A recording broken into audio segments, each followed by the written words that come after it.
Good day, everyone. Today I'm going to discuss the two topics, which are the features of 21st century education and the critical attributes of 21st century education.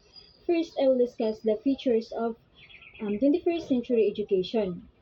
21st century education focuses on personalization, equality, collaboration, communication, and community relationships that prepares learners to a rapidly changing world. Since future jobs do not exist yet, students need a flexible skills such as critical thinking, problem solving, and effective communication. These skills best develop through the modern learner-centered approaches that helps learners to adapt and succeed in the global community. There are seven features of 21st century education. First is the personalized learning. So when we say personalized learning, it recognizes that each student learns differently. Teachers adjust their instruction to match students' individual needs and learning styles. For example, a teacher may use differentiated instruction, create individualized educational plans for students with special needs, also allow student lead projects based or project based assessment, or give students more choices and learning activities so they can explore topics in ways that suit them best. Second is the equity. So when we say equity in education, it ensures that students has the same opportunities to succeed regardless of their background. Unlike the 20th century, when students were expected to fit a single standard, here in the 21st century education, it celebrates diversity and inclusion.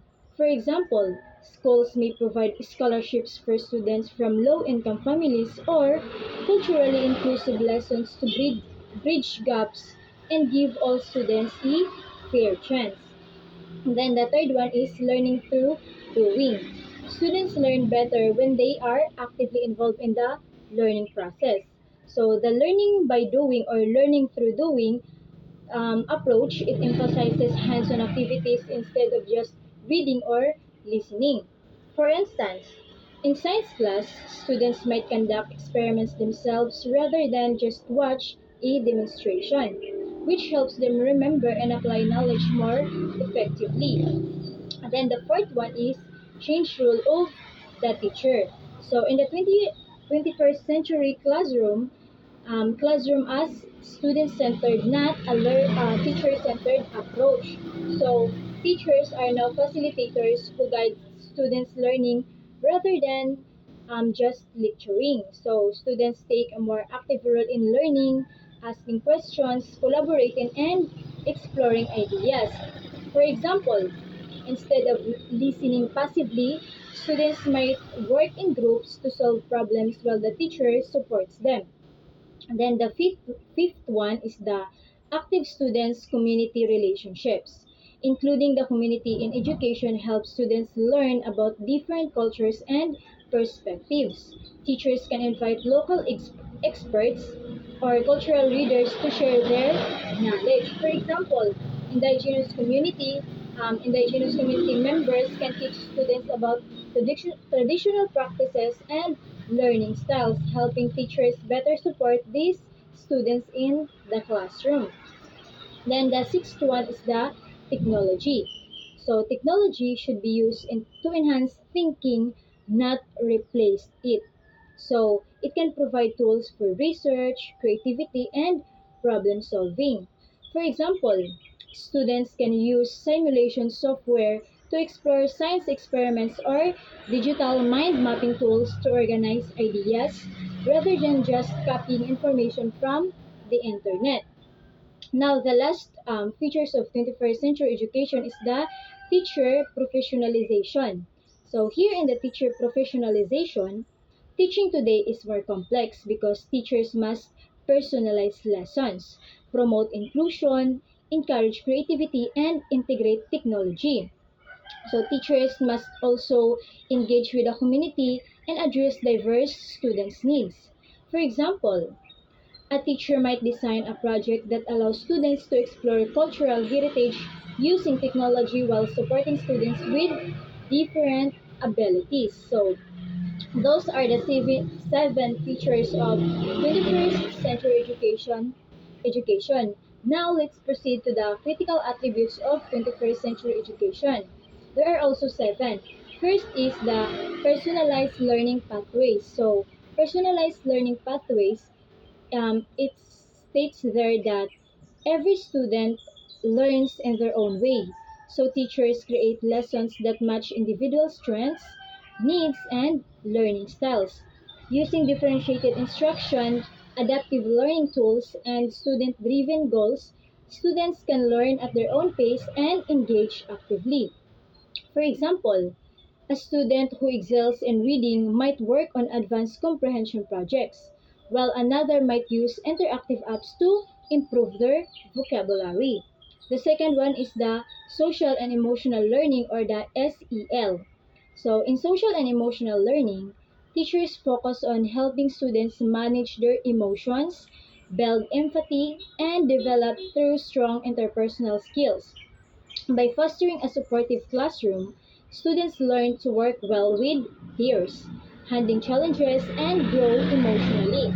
For instance, group activities or role-playing exercises help students practice communication and conflict resolution. Then the third one is the data-driven decision making. In data-driven decision-making, teachers use data from tests, survey, and learning platforms to improve lessons. By analyzing students' performance, teachers can adjust instruction to meet each learner's needs. For example, if a math test shows that many students struggles with fractions, the teacher can provide extra practice or visual aids to support understanding. Then the fourth one is the cross-disciplinary learning. Students learn better when subjects are connected, showing how knowledge applies to real-world problems. For example, a project on climate change can combine science or environmental impact, math, the statistics, and social studies like policy solutions. So this kind of examples help students see how different fields interact in real life. So, dili sila ma-shock if sa real life ma-experience na nilang mabutang kay sa classroom setting pa lang na-experience na nila, nabuhat na nila. Then, the cultivating leadership skills, teachers give students opportunities to lead activities and make decisions, helping them develop confidence and responsibility. For example, a student might organize a class project or lead a discussion. So, learning to take initiative and guide others. So, in that way, makultivate ang leadership skills sa mga bata because they experience how to lead a classroom and how to lead a discussion. Now, let's proceed to the sixth one, environmental and sustainability awareness. So, teachers teach students about caring for the environment and the effects of human actions. Students are encouraged to think critically and create solutions, like designing a recycling program for the school or starting a community garden. So, in that way, dili lang ang mga bata makabalo about sa mga academic performance, but also they will learn how to care the environment. Then the last one is the global citizenship and digital ethics, the important one, because nowadays technology is very rampant. That's why it's important that we will teach learners how to use technology and social medias properly. So here in the global citizenship and digital ethics, students learn the responsibilities in a connected world and how to use technology ethically.